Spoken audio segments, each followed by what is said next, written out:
Episode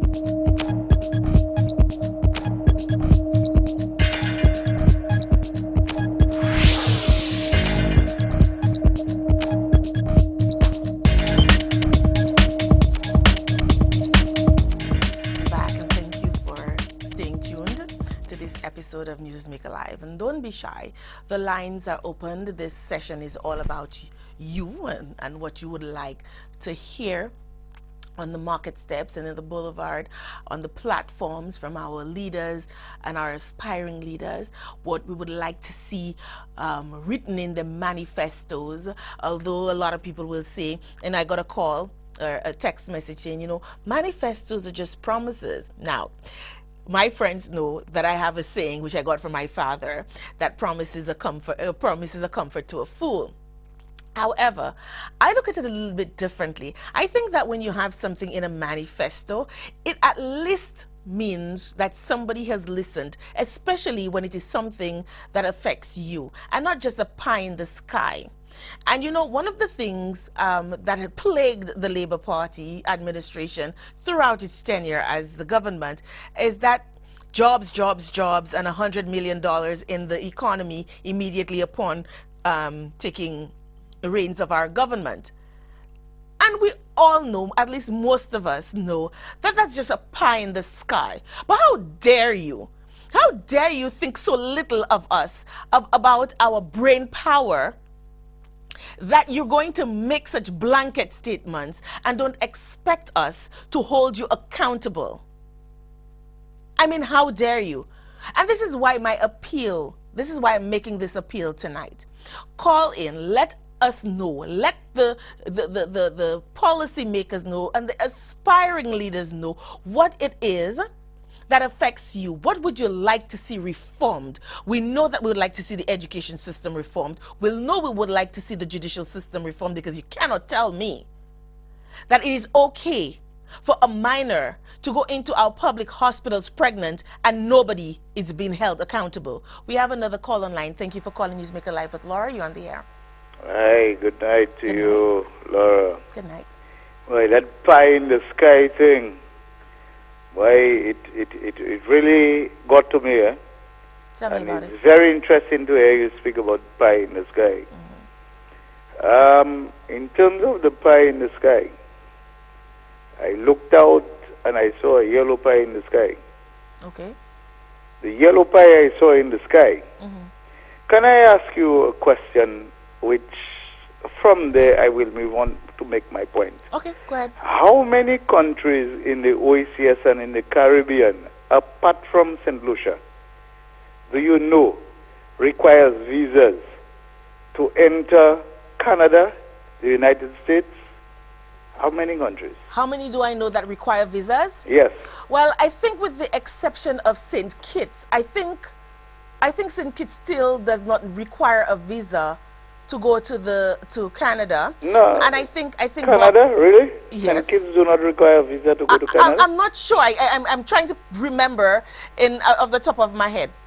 I know Barbados doesn't need a visa to go into Canada. I know that for sure because I had a friend who came visit me in Canada and he didn't need a visa. But there are a number of countries in the OECS and in the Caribbean. The United States. That need a visa to go to the US? Yes. We all need a visa to go to the US, don't we? Okay. So why are we being fed with that pie in the sky? I'm glad. You know what? I'm Chastney. absolutely glad that you brought it up.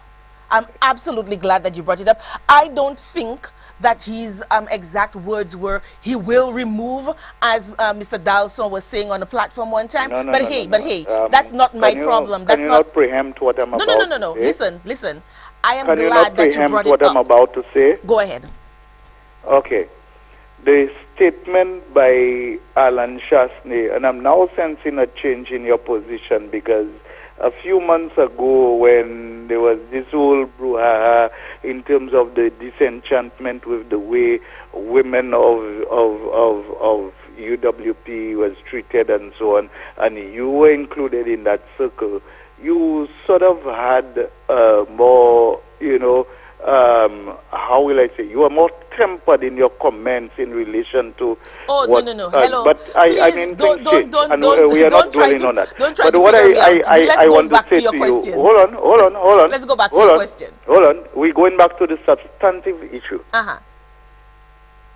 And it is being played through adverts and so on, and it is being referred by other persons concerning the visa suggestion that things will be so good under UWP reign that St. Lucians will no longer require a visa to travel to the United States. They will be so envious of what St. Lucia have turned into. Wasn't Alan Shasney, I mean, an integral part of the government where he was in a position to do exactly that in the 5 years that they were there as Minister of Tourism? Okay? Wasn't he in a position to present that kind of environment to us as the St. Lucians, including you? You understand? Including all women who have come out and who have resigned their positions, who were entrusted with the responsibility to move the women of the United Workers' Party forward, and they were so disenchanted that they had a mass, one after the other, like a domino effect, to get out of it.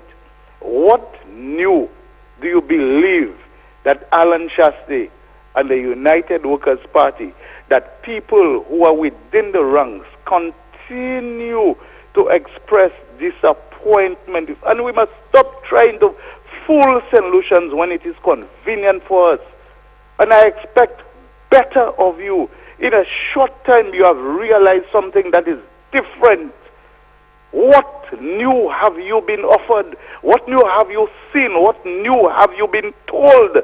That you have changed your position, you have made okay, can I respond? Are we having a conversation? Hold on, sir. Are we having a conversation or are you lecturing to me?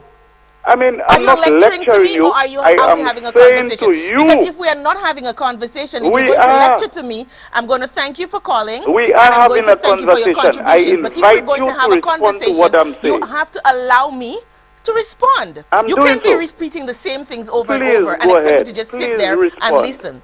First of all, the questions you asked about Alan Shasney, you need to face Alan Shasney and ask him those questions. Okay? I don't think that the way the Labour, in all fairness, you know, all people have a saying. I don't think that the way that the Labour Party has painted Alan's statements is correct. However, that in my grief, I am not a spokesperson, never have been a spokesperson for Alan Shasney. If Alan made a stupid remark or if he spoke out of turn, he needs to answer to that. So you need to address him, or you need to come out and say, okay, these are my issues and whatever, and absolutely fine, we accept that and we move on. But when you ask me about what new have I learned, let me make you understand something, sir. I have always been a free-thinking woman. The one mistake I have made in my life, maybe not a mistake, but you know, maybe the most foolhardy thing I have ever done in my life was to paint myself a color and to join a political party. That may have been the only foolhardy thing that I have done in my life. We make mistakes, we fall, we don't always make the most prudent choices, but we learn from that. I don't regret any decisions I've made. As I said earlier, perhaps the most foolhardy decision I would have made in my lifetime was to paint myself in a color, because I am a free-thinking woman. I'm very opinionated. If it is red, I will say it is red, and if it is good, I will say it is good, and if it is bad, I will say it is bad. If it's yellow, I will say it is yellow, and if it is good, I will say it's good, and if it is bad, I will say it is bad. I will not be muzzled, not by any Labour hack, nor by any Flubbo hack, and put water in my mouth to say anything that I have to say as it pertains. I have always had an issue with people trying to muzzle me or for me to toe a team line. That is why I don't play team sports. And that is why I've always been a loner. because I believe in right is right and wrong is wrong. And if somebody falls and hurt themselves, when they bleed, they bleed. We all bleed red. And so I have decided to remove myself from that. Both parties have been egregious against women. Both of them have done things that have marginalized women. Both. I'm not going to hide and say, okay, just the United Workers' Party. No, the St. Lucia Labour Party has done their fair share. Okay? And so we're not going to be discussing that. I so if you have an issue with Alan who Shastney, you need to face him, or you need to ask the questions of him and not pose it of me. I admire that about anybody who have realized that they have made a mistake. Can I ask you a question? Having realized that you have made a mistake, are you still a member of the United Workers' Party? That is not your business. I am free to associate with any organization that I want. That ain't your business, that sir. You said the mistake you made no. I didn't say, hold on. I said the most foolhardy thing. I'm asking you now, the most foolhardy having realized that you have made that was mistake, to paint myself a color. I didn't say that the United Workers' Party was a bad party all around. Really? Nor did I say, nor will you ever hear me say that the St. Lucia Labour Party is a bad party all around. Can I suggest something to you? My political affiliation is none of your concern. I'm not putting myself up for public office. Can you please, at some point, when you're a bit more sober, listen to your own, what you have said you are so humorous. That you have made to associate yourself with color. And the question that I've asked you and your response, my lady, sir, good night. That is none of your business. Let me just tell you, St. Lucians, we are all free to associate with whomever we want. It's a free country. It's a democracy. I can associate with whomever I choose to associate with. I may decide, you know what? I may continue with my membership of the United Workers' Party, or decide to rescind that membership. It ain't nobody's business. It's not yours, sir. It's nobody's business. We have another call online. Thank you for calling NewsMaker Live with Laura. You're on the air. Hello, good evening. Good evening. I'd like to go back to your statement about schools that have 28% pass rates at CXC. The reason why many secondary schools are doing so badly is that they start with students with 10 and 20 points. Many of these students are unable to read nor write. If a school starts with 80%, it is definitely the case that they will be successful. Also, very often, schools with fewer points bring with them troubles such as abuse at home and many more factors. Therefore, how will these students be able to reach the 80s and 90s with so much going on in their lives? Please explain. Now, I'm not an educator, so I'm grateful for the question. I'm grateful for the pointers. I hope the persons who are in the education system are hearing, but I'll proffer my opinion on that. As I said to the gentleman earlier, I am very opinionated and I have my opinion on that. I think that we need a reform in our education system. I think it's not every student who could fit in a cookie-cutter situation wherein all of our schools are academically inclined. We don't have one school in St. Lucia which is rehabilitatory in nature, meaning you go there, or remedial in nature. You go there to fix issues that you may have. Maybe you're illiterate for whatever reason, functionally illiterate. And that's not necessarily a bad thing. I know the word illiterate, we cringe when we hear it and we're offended, but it's by calling things what they are that we can hope to fix it. I mean, we have the universal secondary school education, and that's a wonderful concept. But does it mean that every student can fit in neatly into a cookie-cutter school situation? No. So it means that we have to have schools whereby we can help kids who come from a very troubled background, where they come from a very abusive or negligent background, so that they can hopefully one day reintegrate into the cookie-cutter situation of school. We need schools where kids who are sports inclined, perhaps, can excel at that and not having to focus solely and primarily on academics. Yes, academia is very important, and we can mix the two. We have another call online. Good night to you. It's a very interesting program. Can you speak up? I can hardly hear you. I said good night to you. It's a very interesting program. Good night. Thank you. I only have 2 points. One, if we look at the clipping on the program Care, last night it was aired. I think sometimes we need to listen, and most of the children were giving their views that when they were at particular schools, the teachers didn't pay too much attention. I'm losing you. Junior, I'm losing the caller. I'm saying to you that if we look at the program Care offers, you'd know that a lot of the students will making mention of the fact that when they were at the secondary schools, they were not really performing, and sometimes the teachers didn't have too much time because sometimes the classrooms are a bit large too. But basically, our focus sometimes is too much on academy, and we sometimes lose the children who are especially talented in other areas, but sometimes their parents may not have the means to push them forward. So the other thing we need to look at is, if we listen to a lot of Dr. Didicus Jules' comments when it comes to education in St. Lucia, he has a lot of meaningful thoughts on what's happening, and a lot of things he's not really happy about. So sometimes we need to go back to the clips in terms of when you look at common entrance. Like right now, grade 6, a lot of schools are really pushing the trend because they want them to get a good score. And sometimes by the time they reach the schools, they're right back down to 0 because they were just pushing them to pass the exam. But does that really mean they really understood everything? So it's a lot of things about they go into a secondary school, but sometimes we don't teach them the social skills and what they need to know. And the caller just a while ago spoke about the children who go through a lot of stuff at home.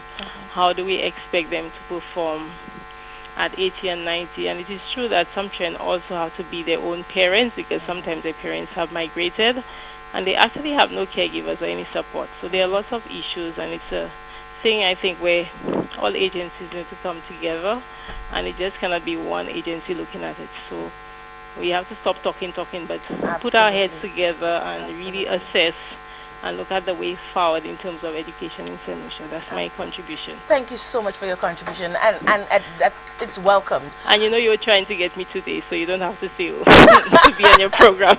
Wonderful. Okay. Thank you so much for calling. You're welcome. Have a good night. Thank you, you too. Okay. And these are some of the things. It's absolutely, she made some good points. I have a friend who has a student, a daughter in grade 6. And the way they push that poor child, she's an extremely bright kid. I mean, she does well, she picks up well, she's eager to learn, she's a very curious mind, and she's the dream of every teacher. But must she be pushed so much every day? Homework up the wazoo, and even when that child, would you believe, attains a pass mark of 96% or 98% even, it's not enough. It's not enough. I mean, these are kids who are 10 and 11 and 12 years old. When you push them that much, and I know kids have to learn from young discipline, but when you push them that hard at such a tender age, when they get to secondary school, they're all burnt out. They've, as far as they're concerned, they've, you know, there's this thing we say, we reach, right? So they're rich. They get to the secondary school and they're rich. But that's not even scratching the surface of their education, of what they can learn and what they can be. 98% at primary school or elementary school is nothing. Can you sustain that at secondary school? Can you carry that forward in the tertiary level education in institutions? Can you carry that forward and excel that much at university or college? That's the question. Have you learned anything sustainable? That's the question. Whatever study habits that you learned, is it really study habits, or is it just cramming? Learning to cram so that you can pass an exam? Have we learned anything? So when we learn 1 + 1 = 2, do we understand the implications of that? And when we learn proper sentence structure, do we understand where we can go with that? Or are we just learning it by rote because it may be asked on a test and we must know it to pass that test? to achieve a goal that somebody else has for us? Do we teach our children to set their own goals, to have their own aspirations? Do we ask our kids what they want to become in the future because we are interested in knowing what they want to be, what they aspire to be? Or do we foster on them our own failures or what we want for them? Teachers, do we ask of our students the things we ask of them because we want them to excel and we know their full potential? Or is it so that we can beat on our chest and say, that was my student and I produce only A students? Is that what we're doing here? Now, I think the last caller is still on the air, online. I mean, you don't think you may... Yeah, I'm still online. Okay, yes. I'm actually still online. But basically, I think we really need to review what we're doing to our children. Absolutely. We need to do that, and we need to take a stand, not just saying it, but really action. Absolutely. We have to, and I think I saw a piece of news tonight where I saw a 16-year-old was charged. Yes. In terms of allegedly murder, and then there's a piece that said she had been going to the police. So I say maybe we really need to check on when reports are being made to the police officers, how serious we take those reports. And that is so important because, you know, even beyond that, I mean, I was appalled that a 16-year-old would find herself in that situation. And, well, the human being in me is curious as to what the whole dynamics of that situation is.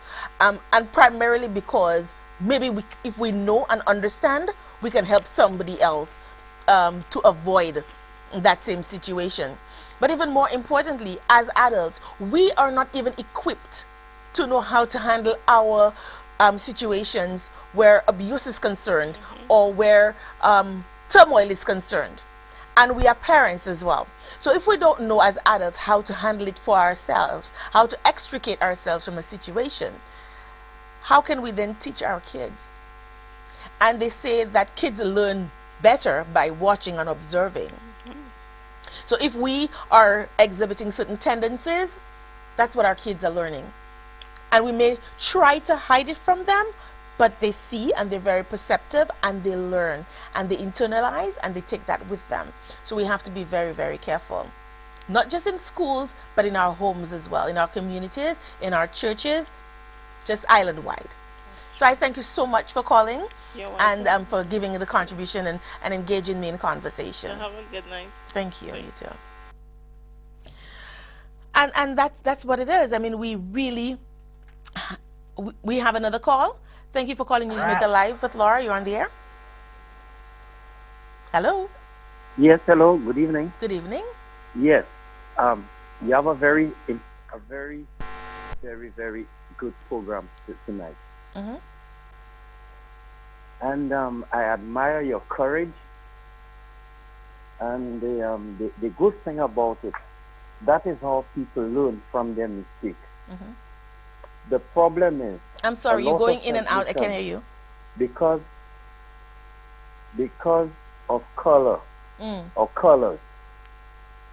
This is what has have our country to be in a mess and the state that it is. Absolutely. If you're supporting any party at all, and they are doing wrong, and you speak out, that will enable them to see their mistakes, and they could last for a very long time. Absolutely. But what we're rather doing, when we're supporting people, even if they're doing wrong, we do not stand to it, and we encourage them to be what they are.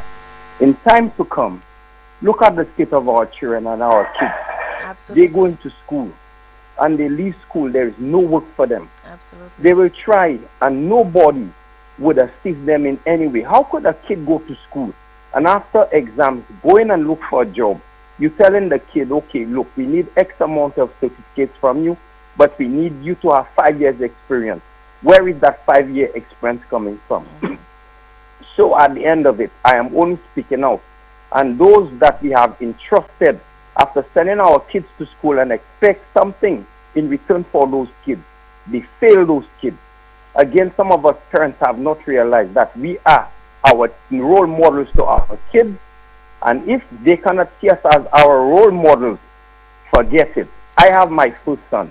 He went to school. He didn't do too well at school. He didn't get his math. He got a 5 in math and a 3 in English.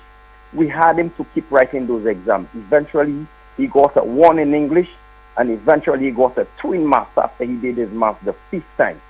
We have to encourage our kids. But sad to say, I used to be on the PTA board at the SBA school as president, and I also used to be at the PTA board at the Cicerone Combined School. And I spoke concerning that music, on the loud music and the type of music they play on the buses. And you know, sad, society have not realized why those kids behave that way. The best song which they used to bring for the drivers to pay, it refers to how the system is all screwed up and corrupt. If the song goes a funny way, the system does that and it does this. When we can't take it no more, we shall pull out our nines and pow, pow, pow. So those kids have realized the amount of times and hardship that they go through to earn a secondary education, and they are left as fall away by the roadside. So you know what they have decided to do? Is since they do not know who is in control of the system, but it's an all plugged in system, they have decided to put everybody who controls the system on a sorry bench in a sorry corner. And this is what is happening to our country because they can't take it anymore. So they're bringing on everybody in the mess that they are with them. And tomorrow, these are supposed to be the children of tomorrow. Our leaders, some time ago, I had to call the police department in relation to children coming from school being mugged by hooligans. And then I called the police and I said, you know something? I feel grieved about. My son was one of them. It happened 2 occasions. I said, you know something? You know the amount of knives and guns and things children bring in their bags to attack each other. I say, and now you have those hooligans who have made failures of themselves attacking school children. You know what's going to happen if you all do not address that situation? Why do you have policemen all around town giving people tickets for parking? The children need protection on the road. Send policemen on the road. I say, because tomorrow, what those kids will be doing, they will carry more weapons to defend themselves on the street, and they're going to become criminals. School children now becoming criminals. Fortunately, the Tuesday, 2 days after, they put police on the road to protect the children. We have a country, and we have to try to salvage our country from the mess that it is in. Especially crime, everybody saying 0 tolerance to crime. Let us look at that. Let us look at that slogan that way. Stopping. Okay, so we lost that caller, and I was quite eager to hear what his proposed solution was for the crime situation and where he was going with the slogan. But absolutely, our children are supposed to be our future. We're churning out more hooligans and ruffians than ever before. They're very, you know. We have another call. Thank you for calling NewsMaker Live with Laura. You're on the air.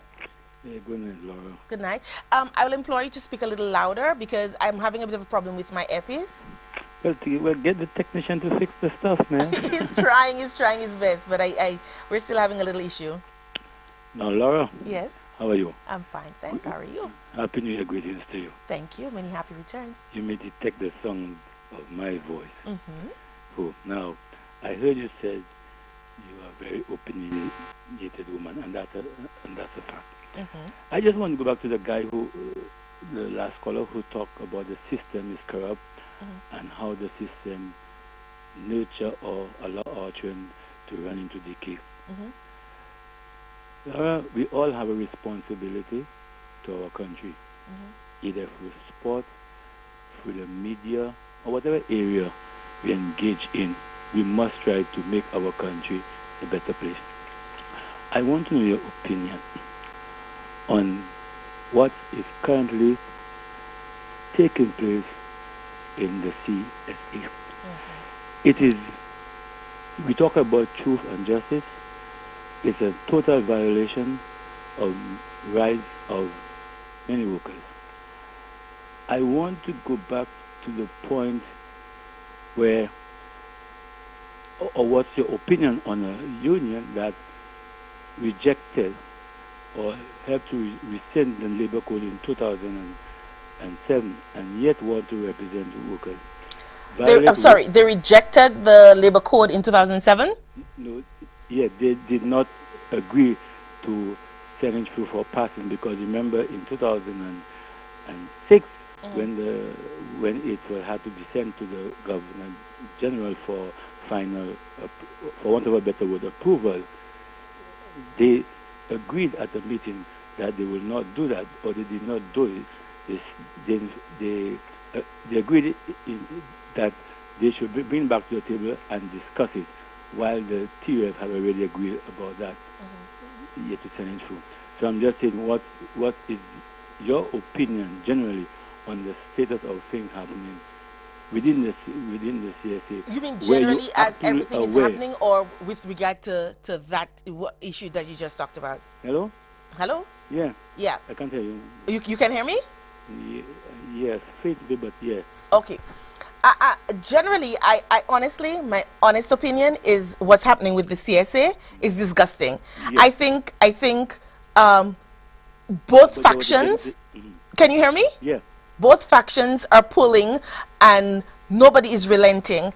And eventually, you know what happens when you stretch even a rubber band with as great elasticity as it may have, eventually pops. Yeah. Okay, and I think that the executive of the CSA absolutely needs to sit down with its membership and to iron out or come to a solution. You cannot continue to be at an impasse like that, because it's just not good for anybody. I think failure to sit with the members and to really hash out, and maybe a closed session, and to go days, a retreat even, failure to come up to an amicable solution. I think the 500 members who are aggrieved, or maybe they should just leave. No. You know, and eventually, no. if the executive is so wrong as you know, as dastardly as they're being portrayed, then it will crumble around them. But I think that at some point, something has to give. I think it's disgusting. It's a union, for crying out loud. I agree. You cannot be at war with your own members. How are you going to represent any other person? But okay, let me tell you why there is no faction there. It's absolutely right, wrong. That's there, and I want to judge that. When CSA first had the election, there was a group of people elected. The Constitution makes it that anytime there's a resignation or anything like that, that they must come back to the members. CSA have been putting members in like a draft. They've taken members from outside the core person that were elected, and they put them in position. So let me stop you right there. What does your Constitution say with that regard? Oh, what redress does the membership have to stop that, or for hope for amelioration? That's an easy question. And have been there for 40 years. The Constitution makes clear that when there is a vacancy, the executive can identify, but that nomination has to be ratified by the General Council. There has been no General Council meeting.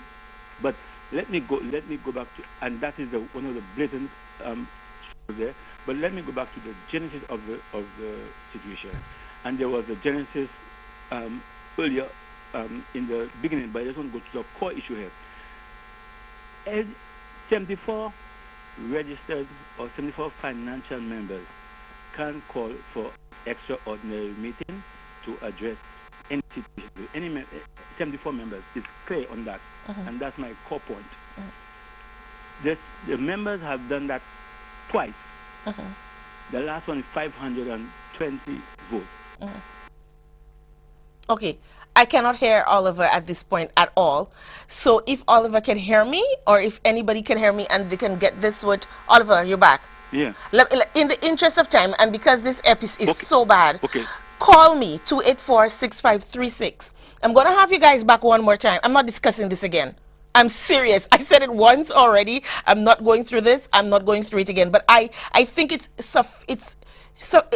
enough has gone through that you guys need a platform, and I will extend the same to the executive as I'm extending to you guys, to the members, to come in. Let's have a show. Let's discuss it amicably, and let's thrash it out, because at the end of the day, that's a huge chunk of our population being represented by the CSA, and a huge chunk out of that population that is disenchanted. So absolutely, I will give me a call, Oliver, and we will set up a day that you can come into the show, and then we can have the entire show on that. But in the interest of time, I have to let you go, and because the epi's is giving me so much of a headache, I just have to let you go. I can't hear you at all. So if Oliver, I'm not hearing you at all. If you're hearing me, and if anybody's hearing me, let Oliver know that he needs to contact me so that we can have a further discussion on the show, just for that. So thanks, Oliver, for calling. And I'm sorry, we've been plagued with technical difficulties the whole show through, but you know, we're trying to fix, and I promise by next show we will be back on track again. Do we have another call? Okay, I'm not even hearing the technician. No, okay. And that's what it is. I mean, through every facet of life, you have discord. And somebody, somebody once said to me that in life, there will always be disagreements, but it doesn't have to always, and I'm paraphrasing, it doesn't always have to go to war. It's how we deal with those disagreements that matters. Some of us are confrontational in nature, and we're very feisty and very emotional, and we want to get it on. And some of us are very indiscreet, for use of our local parlance, very indiscreet, very imprudent, very nosy, and want to get into our private lives as private citizens. And some of us won't stand for that. But whatever it is, I believe in open discussion. I believe we need to thrash things through. We need to be able to talk to each other, whether it's heated, whether it's docile, whether it's calm, whether it's, you know, feisty and emotional. We need to enter into dialogue with each other. We need to hear each other out without overstepping our boundaries. Yes, without overstepping our boundaries. And just because we belong to an organization, whether it's a political party, whether it's a church, whether it's a community grouping, whatever it is, we must find our voices. And even though there's much to be said for collective agreement, we must have our own voice. We must be able to stand up and say, no, I disagree with you. And for the rest of the caucus or the rest of the body to say, I hear you, I disagree, but that's okay. I see your point, although I have not changed mine. Let's talk about it. Let's see if we can get to some middle ground. And I hope some of our existing policymakers were listening, and I hope some of our, if not all of our aspiring policymakers were listening to hear what are some of the issues that you have as it pertains to education, as it pertains to judicial reform, as it pertains to a host of other things. It's been a wonderful, wonderful experience rapping with you and exchanging ideas and thoughts and you know, just having that kind of camaraderie with you. Thank you once more for tuning in to Newsmaker Live with Laura. If it's Wednesday's Newsmaker Live, where your stories become our stories. Stay tuned tomorrow after the DBS News at 8:30 for the first episode of Talk for the Year. It's going to be feisty, it's going to be fiery, it's going to be exciting. Stay tuned. See you next week.